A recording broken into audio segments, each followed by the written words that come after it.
Hey everyone, welcome back to KetoGlow. And today we're diving deep into something that's crucial for your health and metabolism: zinc. You might be surprised to learn that many people make mistakes when it comes to zinc intake, and some of them can have serious consequences. So let's talk about the 4 big zinc mistakes and how you can avoid them, especially if you're following a keto or low-carb lifestyle.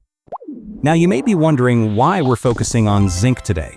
Well, zinc is an essential mineral that supports hundreds of processes in your body, and if you don't get enough, it can mess with everything from your immune system to your metabolism. Zinc is critical for maintaining your body's balance, and without it, your health will take a serious hit. So let's break down these common mistakes and make sure you're optimizing your zinc intake. Mistake number 1, taking too much zinc. Alright, let's kick things off with mistake number 1, taking too much zinc.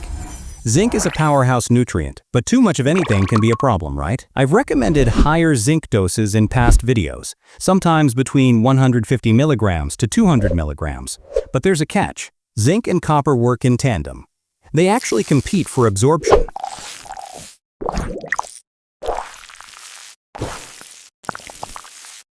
In SO, what happens if you take too much zinc?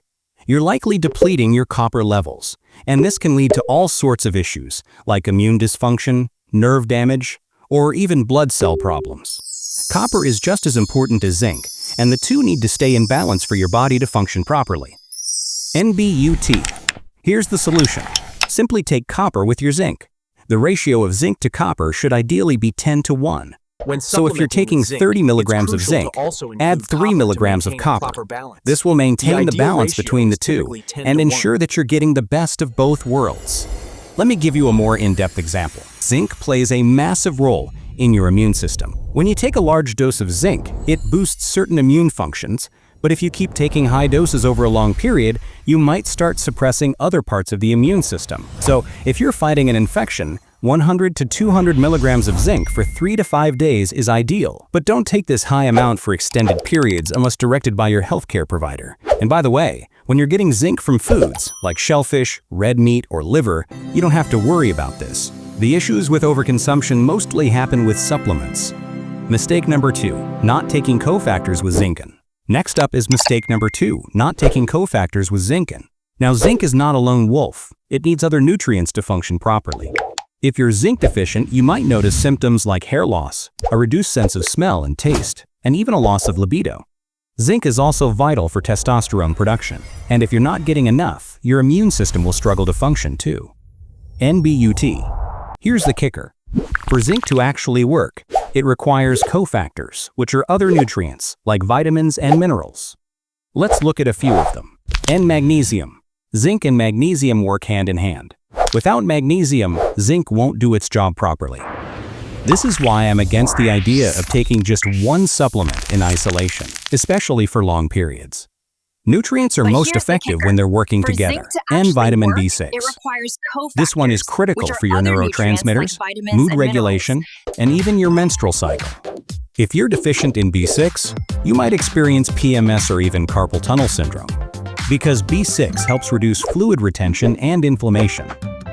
This vitamin is involved in making red blood cells, synthesizing DNA, and preventing arterial inflammation. Without enough folate, zinc just won't work as well, and your body's biochemistry will suffer. NNSO. As you can see, it's crucial to ensure that zinc is supported by these essential cofactors. Don't just take zinc on its own. Be sure to include these nutrients for optimal function. NBY the way. If you're following a keto or low-carb diet, magnesium and B6 might already be part of your routine. But if you're not supplementing with these, consider adding them in. Mistake number 3, not knowing when you're deficient.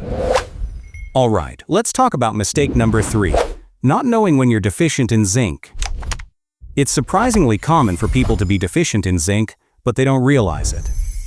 So how do you know if you're low in this vital mineral?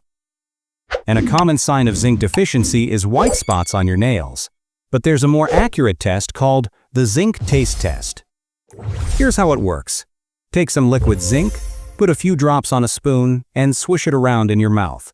You don't swallow it. Just keep it in your mouth for a few seconds. If you're deficient in zinc, you won't taste anything. It'll just feel like water. If you have enough zinc, you'll get a strong metallic taste. Now, what foods should you focus on for zinc? You'll get the best form of zinc from animal-based foods, like shellfish, oysters, red meat, and liver. If you're following a keto or low-carb diet, these are your best sources. They are much more bioavailable than plant-based zinc sources, which are less easily absorbed by your body. Mistake number 4. Taking too little zinc. Finally, mistake number 4. Taking too little zinc. Now this mistake is just as serious as taking too much zinc. If you don't get enough zinc, your body's functions will slow down.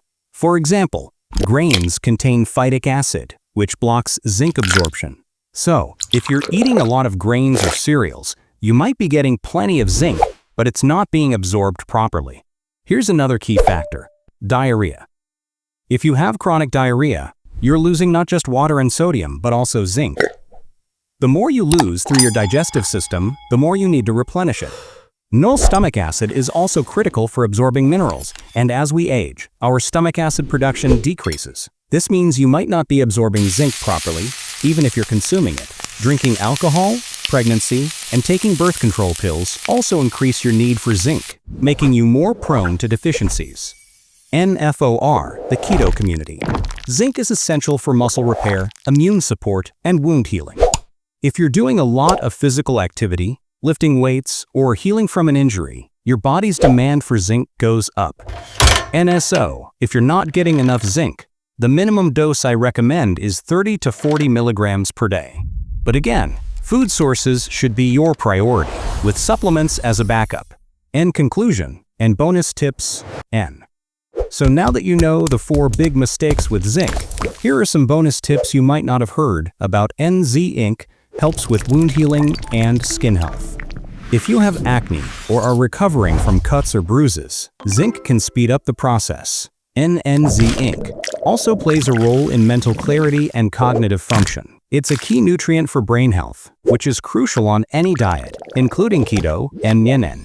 Make sure to check out our next video for more in-depth tips on how zinc can support your keto goals and improve your overall health. Alright everyone, I hope you found this video helpful. Don't forget to like, subscribe, and turn on that notification bell so you never miss a video. If you have any questions about zinc or other supplements, drop them in the comments below. I'll catch you in the next video. Stay glowing and healthy with KetoGlow.